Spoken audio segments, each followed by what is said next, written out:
juego parte de la colectividad y algo vital para conocer y comprender nuestro mundo. Sin juego no hay nada. El siguiente invitado que nos acompaña utiliza el deporte como una metáfora perfecta de nuestra sociedad, donde la idea de jugar unos contra otros suele ser la norma, así que él desarrolló deportes colectivos alternativos que desconstruyen estas dinámicas de grupo y promueven algo que nos hace muchísima falta, que es la empatía. Con ustedes, Gabriel Fontana.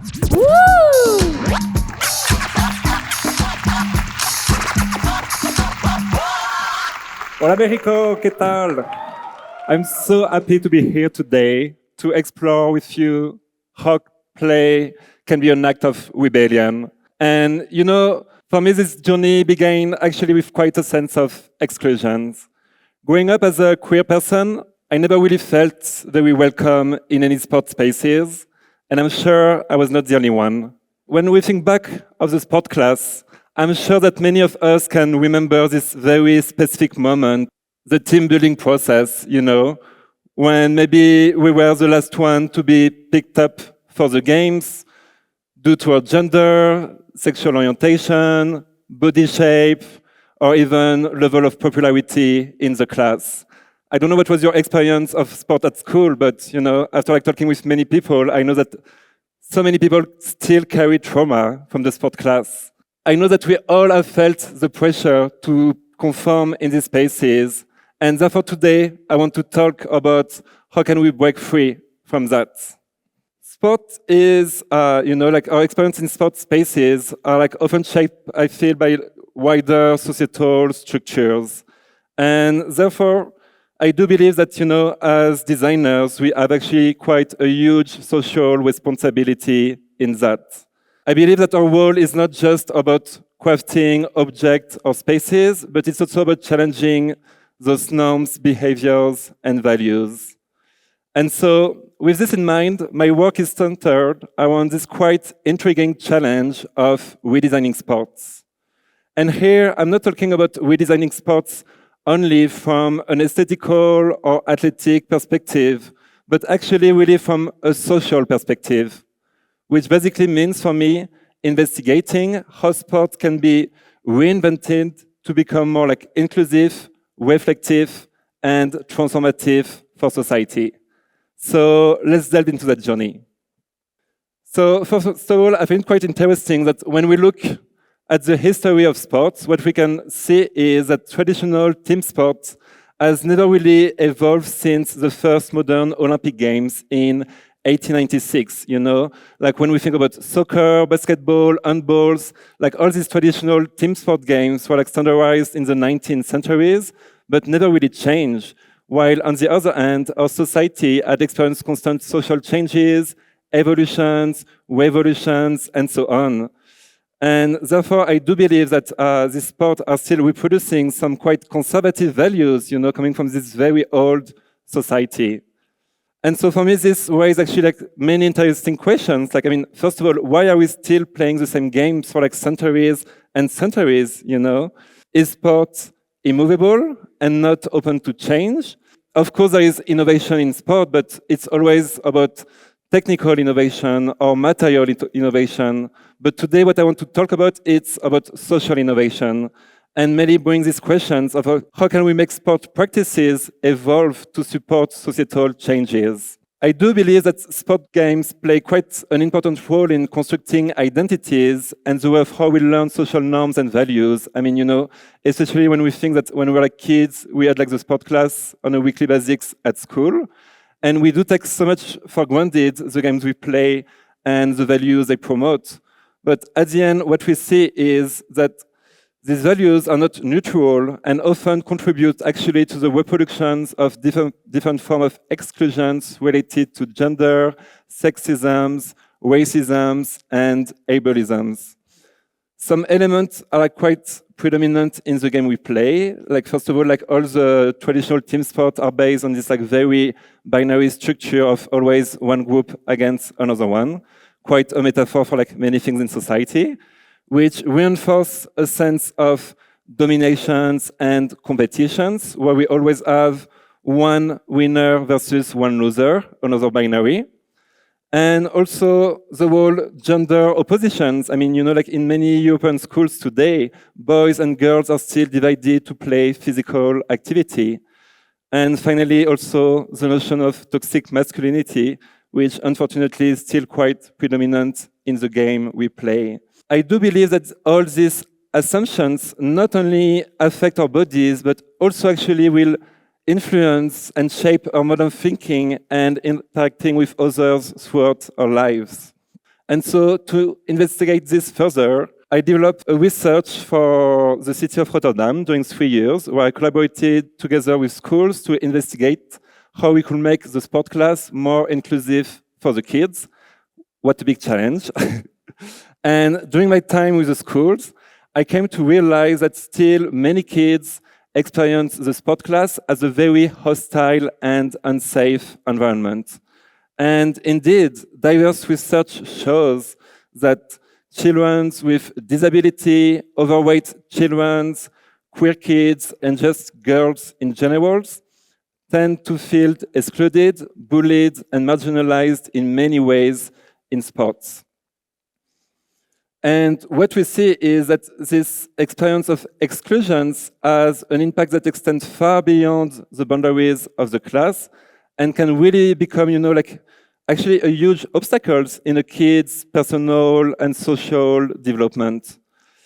Moreover, this logic of exclusions go beyond the context of the gym and can also be found in the school in other spaces that involve play, such as, for example, the schoolyard. So, as you can hear from my accent, I'm French. And recently in France, a lot of research has been made in the field of social geography to basically explore, investigate what are the social dynamic of the schoolyard. And these studies reveal that most of the time in the French schools, we have this kind of layout. What you can see here is that most of the time, the football field occupied the central space and is defined almost as a male territory, because it's used exclusively by the boys who are playing soccer. And what we observe is that the girls often end up playing on the edges of the sport field, staying close to the wall or playing on the bench. And they avoid to cross the central point of the space to avoid the ball, and I guess also the boys. But this is of course very problematic, because what we see is that the girls start basically to internalize and learn from a very young age that they don't have the right to occupy the central space, and that the central space is always a space that is reserved for the boys. And so this logic for sharing and navigating in a social environment can occur later in life. For example, there are so many studies that have been made in the field of gender studies that reveal that women also navigate public space or even in a company space in the same kind of dynamic.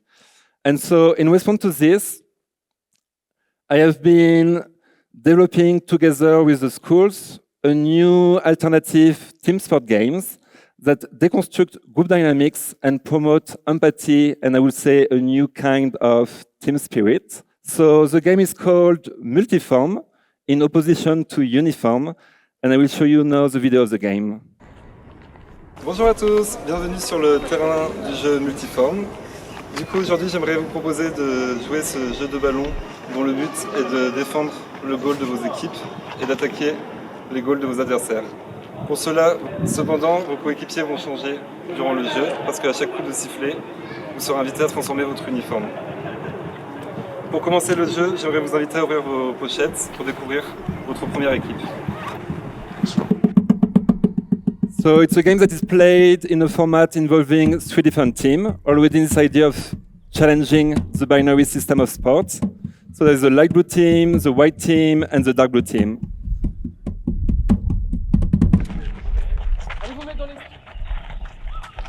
And so what I did for this game is basically I designed this clothes, where I use the outfit as a tool to come to deconstruct the traditional notion of what is a team or what is a group. So all the outfits are transformable, as you can see here. There's like the first transformation. All the players are like invited to transform their jerseys. They all like return their t-shirts. A new color appears on the clothes, and all the players are like changing teams. So now the light blue team is defined by people wearing the light blue t-shirts.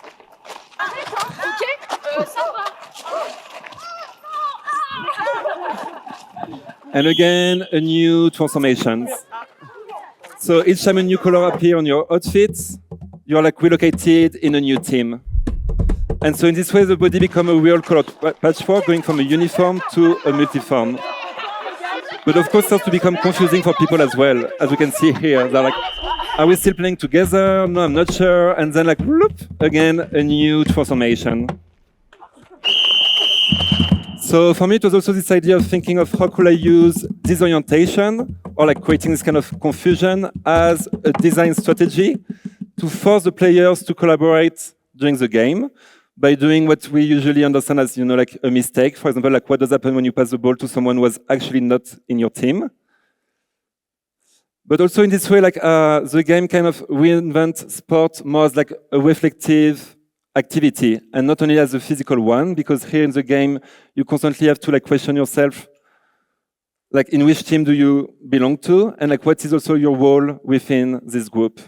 By designing the pattern construction of the outfit, I kind of design beforehand all the different group dynamics and power relations people will experience during the games. So each outfit has a unique color combinations, which means that each player will have a different experience of the games. So how does that work? Basically, it's really like a kind of like coding bodies or like making a very analog code, but with the clothes. So at the beginning of the games, the three different teams are like all equal. Let's say you wear the outfit number 4. You start in the white team. After the first transformation, you might end up in the light blue team. Second transformation, back in the white team. And third transformation in the dark blue team. So what we can see on this diagram is that basically it's not only the composition of the team that change, but also the size of the group. And so for me, it means that basically when the people are like playing, you can sometimes end up playing in a very big team against two smaller groups, or like the other way around, playing in a very small team against bigger group.